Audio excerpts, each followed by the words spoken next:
too much love, they lose respect for your providing. Then stalk your social when the life they wanted starts declining. Got everything I want. All it took was love subsiding, and I could have a lot of sex from ladies, but it's love I've not been finding. Women will hold a grudge till death, and that's something I do not respect. Drake dropped for all the dogs, and dog got dogged a chick out when she wouldn't fetch. I feel like this is all that's left. Fire and brimstone. Welcome to another episode of the Witz End podcast. It's your man T Witz, artist, entrepreneur, all around innovative mind that wants to help others to innovate as well. So at the end of the day, today we are talking about the state of hip hop in 2025. Hip hop 2025. Our legends are dying. Our legends are getting locked up. Potential legends are getting locked up. And a lot of people aren't trying to take accountability. A lot of people are blaming the white man. A lot of people don't recognize just how toxic our culture has become. And it's up to us in order to reel everything back in and to rearrange it for the betterment of artists and people that love our culture. So hip hop. What is hip hop? It's an amalgamation of culture, okay? It's evolved over the last 50 years since its insemination, okay? And let's keep it a stack. There's a lot of hate in hip hop. There's a lot of hateful people in hip hop. There's a lot of ego in hip hop. There's a lot of motherfuckers that just want to get ahead of the next person for the sake of flexing. And you know what we're not going to do on the Witz End podcast? We're not going to be haters. We're not going to flex for the sake of flexing. We're going to be practical. Because I go by a saying, I don't have to be right and you don't have to be wrong. I choose to be practical, and being practical brings results. So we're going to get results over here at the Witz End podcast, because that's what T Witz does. I choose to get results, and I want you watching this to get results, okay?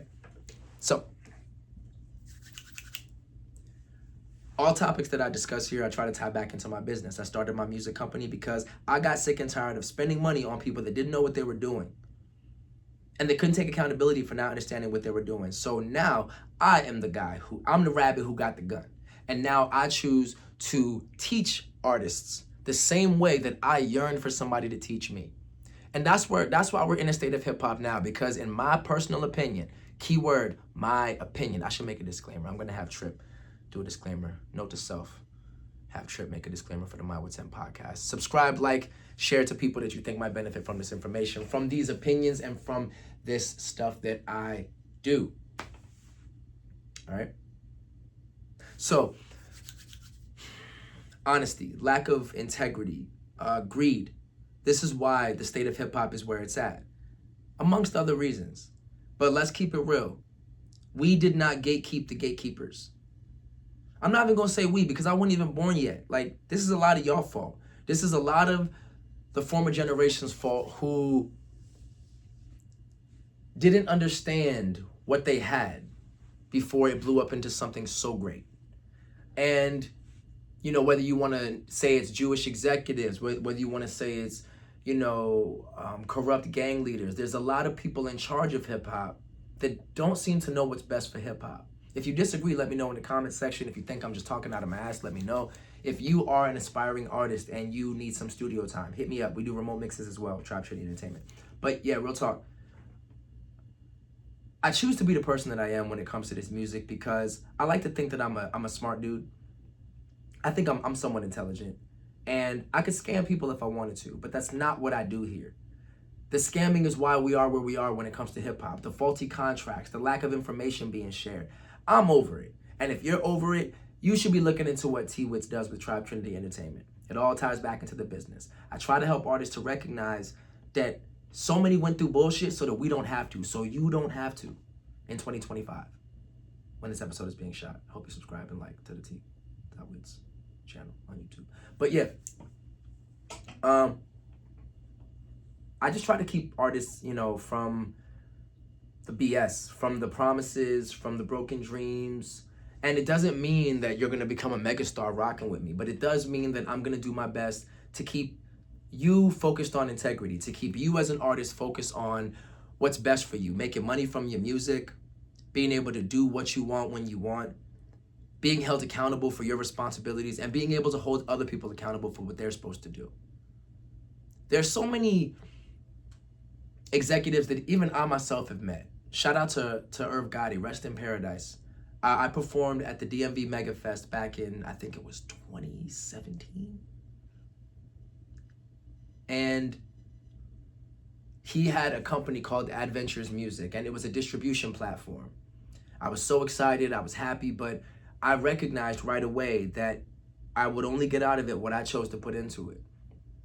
I remember having Irv listen to my music as I performed, and he gave me some of the best advice. He told me, T. Witz, that was cool, man, that was really good, but you got to take that backtracking out of your music, out of your performance. That was the last time that I put a live backtracking with me spitting my lyrics.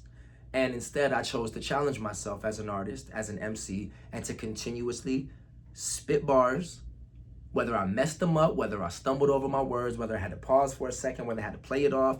And I chose to give people the true art that was coming from my lips, because that was the point of a performance. That is the point of a performance.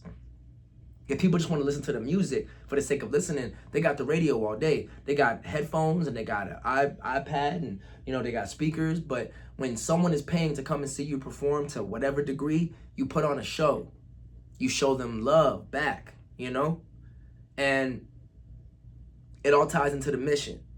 I want artists to recognize these things. I love that advice that I was given from Irv Gotti, and I want his words to resonate with other artists as well. I provide a space for artists to come and practice, to get their stage performance on point. Shout out to my guy, Ancient Artifact. He's utilized my space multiple times. Shout out to my guy, Ilstafa, a long-standing member of my crew, Tribe Trinity Entertainment. Shout out to AMN, that's his entity. And my man has utilized my space and my studio time and my accolades, and it's helped him all the more. And I'm gonna have him on a podcast episode so y'all get to know Ilstafa personally, because that's my guy. He was actually rapping before I was. We used to freestyle with my boy Mike Jones, my late little brother Terrence, God rest his soul, love you little man, my boy Moose, my boy Sean, John C, Omari. We used to get it in, and that was the start of this rap stuff for me. That was me expressing myself. I would only freestyle. I didn't know how to write music yet. And now look, I'm helping artists to recognize the importance in writing their stuff down so they can upload their lyrics and copyright their lyrics. All of that, it's all important when it comes to the music business, by the way. But yeah, shout out to all the innovators that have provided opportunity for artists like myself, because I personally feel that I stand on the backs of giants. We all do in this music shit. If you have a digital platform to release music, to record music, that's all. Engineering is just a culmination of tweaking environments. And it's a virtual environment for the most part these days, unless you're great with analog, which we also do at Tribe Trinity Entertainment, by the way, just putting it out there for anyone who doesn't know. Like and subscribe to the channel. Mixing and mastering music and being able to help artists to shape and create their sound keeps them away from the predatory labels. It keeps them away from people that don't know what they're doing, that charge all this money, or that will put you in debt for the sake of creation, just for you to lose your way as an artist, because you have all this money that you owe to a label, to a company, instead of them having you take care of your stuff up front, or maybe you couldn't take care of your stuff up front. But regardless, the knowledge is here, and I want people to know these things. I want people to recognize that it's not that labels are bad. It's not that executives are bad. It's just they're businesses, and they're out to make as much money as possible, and they're out to look for the business. They're not out to look out for you. You're only a part of what they're doing because they feel they can benefit from you, and that's not a bad thing either. If you can have a portion of $1 million simply because you provided your talent to a company, go with it. But sign the proper contracts, read your contracts before signing, and recognize that that's when the work really comes in. That's when it's time to really put in the work. I'm not trying to veer off too much. We're taking it back to topic, back on point again. The music industry. And it's in a very, very wild place right now. But personally, I think if you're an independent artist, this is a great place for you right now. These major artists are getting dropped. These major artists are trying to leverage their relationship. They're trying to leverage what they know. They're turning to bloggers. They're turning to streamers. They're turning to people that aren't controlled, for the sake of maintaining image, for the sake of being able to still sell their products, to put their music out there. And I'm not hating on it. Just understand that you as a musician, you have options now. Recognize that you as a human being that's out here trying to make something of yourself, you got options. And beautifully, in 2025, if you're a content creator or if you have access to make art, you can make money from your art. Contact me. Follow me on Instagram, TDOTWYTZ, and let's discuss copywriting your work, putting your stuff out there, marketing your stuff properly. Hell, even just working through somebody like myself. Let's do a collaboration. Let's see what you got to offer this industry, because that's what it comes down to. What do you have to offer this industry? What can you do to solve problems so you can make money from solving problems? That's what a lot of artists don't think about. It's just listen to my music, check my music out. There are thousands of artists, if not millions, that release hundreds of thousands, if not hundreds of millions of songs every single day. What makes you stand out? What makes you so special? You know what I did as T Witz? I make music about how I built this legacy. I make music discussing my trials and tribulations with money, with women, with all these hurdles that I've constantly made mistakes at. And I talk about the falls. I don't just talk about how much I be winning, because Lord knows, a true winner understands the art of loss. I ain't steal that from nobody. That's me, T Witz. But yeah, I appreciate y'all for listening, man. I appreciate everybody who enjoys the My Witz End podcast, and I hope that you continue to listen. Everything we talk about, we're going to tie back into the business. I apologize for my lack of consistency all throughout, the past year, but I had to get things right. It costs money, it costs time, and I had to build a team up. And now shout out to Sync and Tune, shout out to Asterix, shout out to Asterix Web Design and Services, and shout out to Utopian Administration. Tribe Trinity Entertainment's out here, bruh. Keep listening to the podcast. Keep checking us out. We live. Trap Trend.